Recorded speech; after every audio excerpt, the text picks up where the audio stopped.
Welcome to the Hebrew Alternative Media with a Purpose. And let's get right down into this news story here.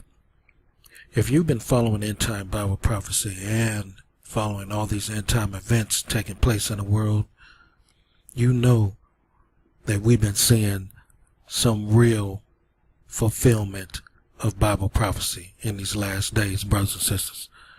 Let's check out this article here. Putin boasts he has new game-changer weapons, and the U.S. agrees.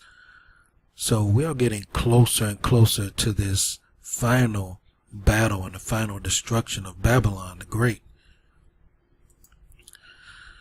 So let's scroll down here and let's read this here. Russia has just revealed a freakishly powerful arsenal of hypersonic missiles.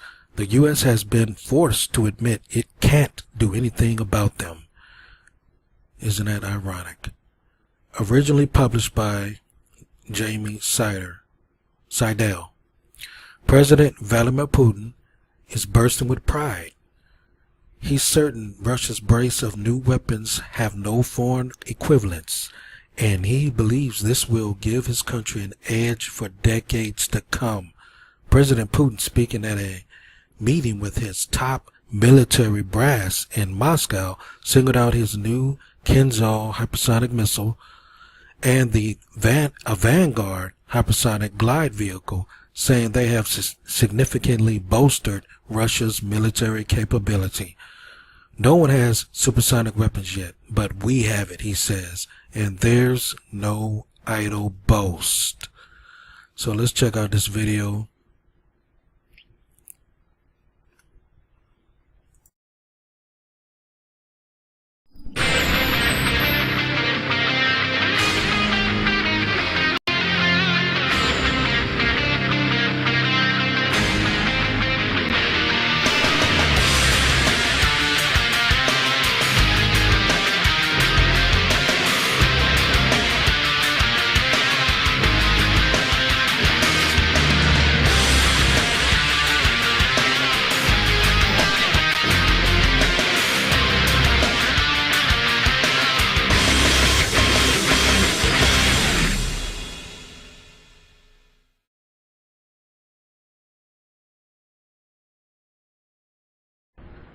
Okay, they submitted video proof that they had this weapon.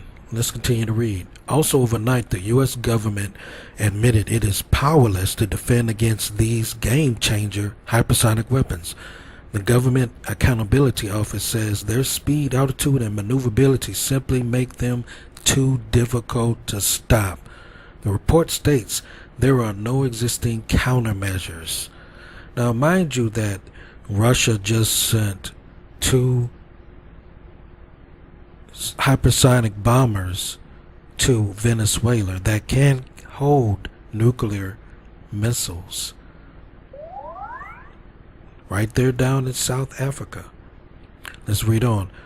The Kinzhal missile, reportedly capable of flying as fast as 12,500 kilometers, has already been commissioned by Russia's military. Defense Minister Sergei Shoigu said, adding that MiG-31 combat jets carrying the missiles have flown 89 patrol missions via the Caspian and the Black Seas this year.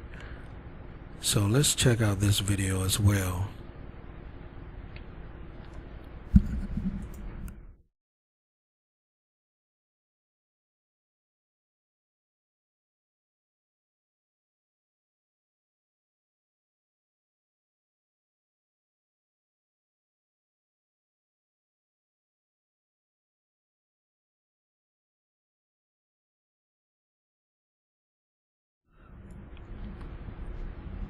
Okay, no sound to this video, but as you can see,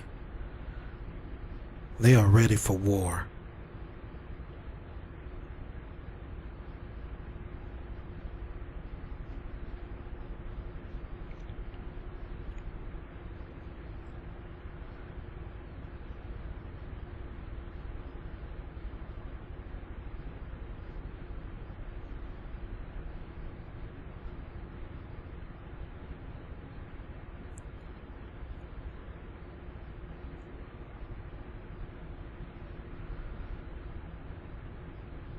Wow.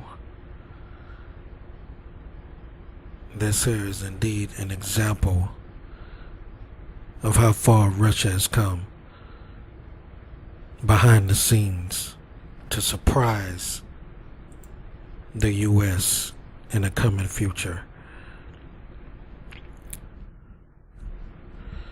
Okay, Shoigu said a Vanguard glider will enter service with the military in 2019. This is launched on the back of a conventional ballistic missile, but once it is detached, it can twist, turn, and dive before striking its target like a meteor. The U.S. government report also places fresh credibility at the feet of U.S. President Donald Trump's new Space Command, which was signed into existence via executive order earlier this week. China and Russia are developing anti-satellite weapons to threaten U.S. space operations, it reads.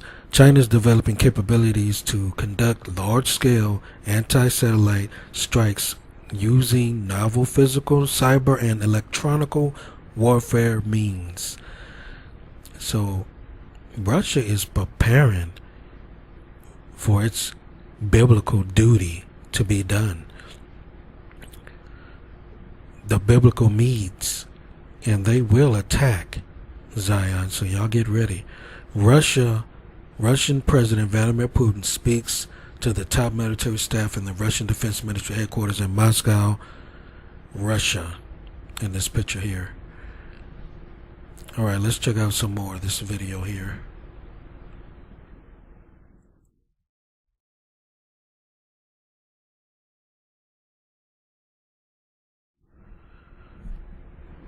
Looks like this was just a screen capture shot. But let's read on. Treaty tribulations. President Vladimir Putin rejected a U.S. accusation that Russia has developed a new nuclear-capable cruise missile in violation of a key treaty. Putin said he has no need for such a land-based weapon because there were already similar missiles on its ships and aircraft. Washington warned this month it would suspend its obligations under the Intermediate Range Nuclear Force Treaty in 60 days if Russia did not return to full compliance. The U.S. claims the 9M729 cruise missile already breaches the INF, which bans all land-based cruise and ballistic missiles with a range of 500 to 5,500 kilometers. Putin said the Russian military has successfully tested air-launched KH-101 and sea-launched Kalibr cruise missiles with a range of 4,500 kilometers in combat in Syria. So they already have this missile tested, battle-tested, and ready. And we are waiting for the final moments of the final setup of the burning of Babylon. A Russia Iskander-K missile launched from a land-based container during a military exercise. That's what's in this picture.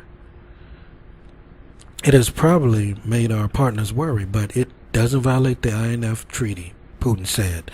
Putin asserted that the treaty signed by U.S. President Ronald Reagan and Soviet leader Mikhail Gorbachev didn't limit sea and air-launched cruise missiles, which the Soviet Union didn't have at the time and the United States did. The Russian president argued that the pact represented unilateral disarmament for the Soviet Union, adding, God only knows why the Soviet leadership did it. And I guess this is an illustration of how they're going to destroy our carriers. An artist's impression of hypersonic weapon. Alright. He emphasized that the Russian strategic bombers and Navy ships, now armed with long-range cruise missiles, it makes the development of similar land-based weapons redundant. It makes no difference whatsoever if we have a caliber armed submarine or aircraft carrier missiles are similar weapons ashore, he said.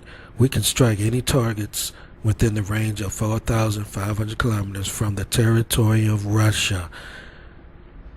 Oh, wow. They ready. They ready.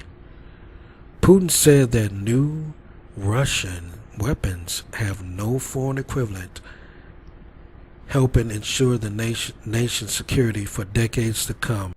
Now, you know we got to go get a little bit of scripture on that. This is Jeremiah chapter 50, and we're going to read 1 through 3. The word of Yahweh spake against Babylon, against the land of the Chaldeans by Jeremiah the prophet. Declare ye among the nations, and publish, and set up a standard. Publish, and conceal not. Say Babylon is taken, Bel is confounded.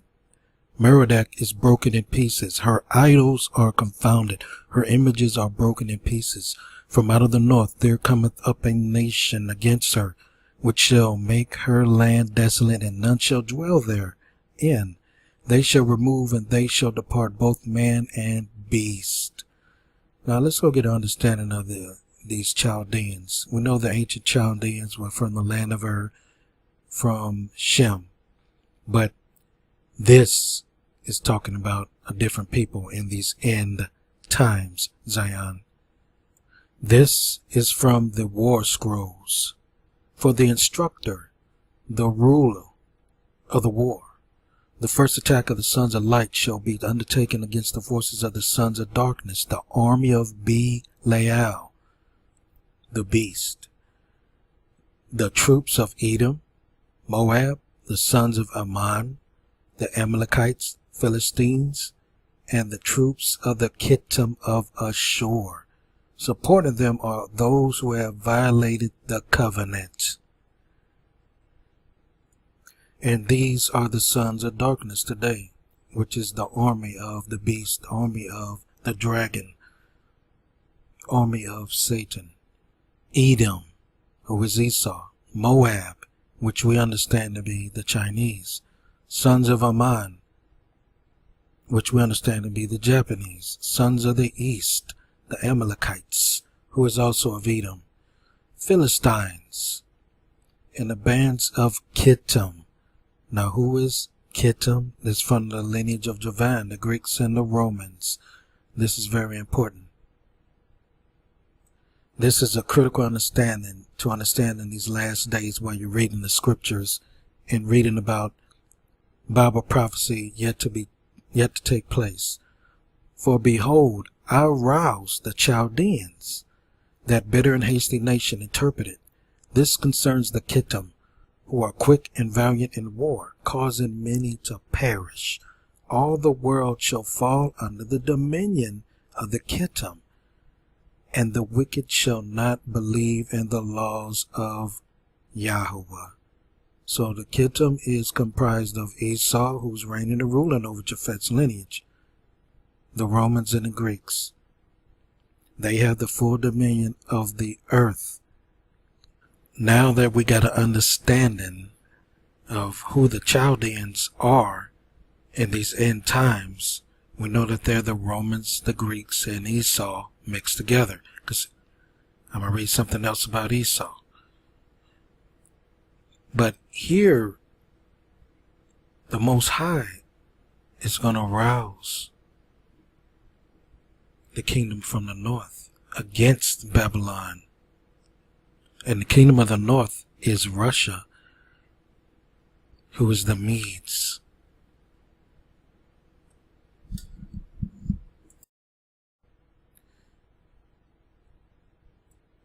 And here in 2nd Esdras, chapter 6, verse 9, we read, For Esau is the end of the world, and Jacob is the beginning of it that followeth.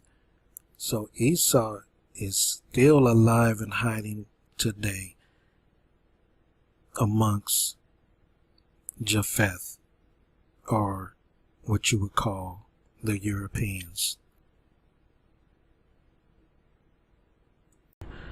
And I'll leave a link to the rest of this article if you want to continue to read. I just wanted to show y'all a little bit of this and speak on it. I thank all of y'all for coming here. Be sure to subscribe, for more news, breaking news stories and more information. And I'll see you on next video.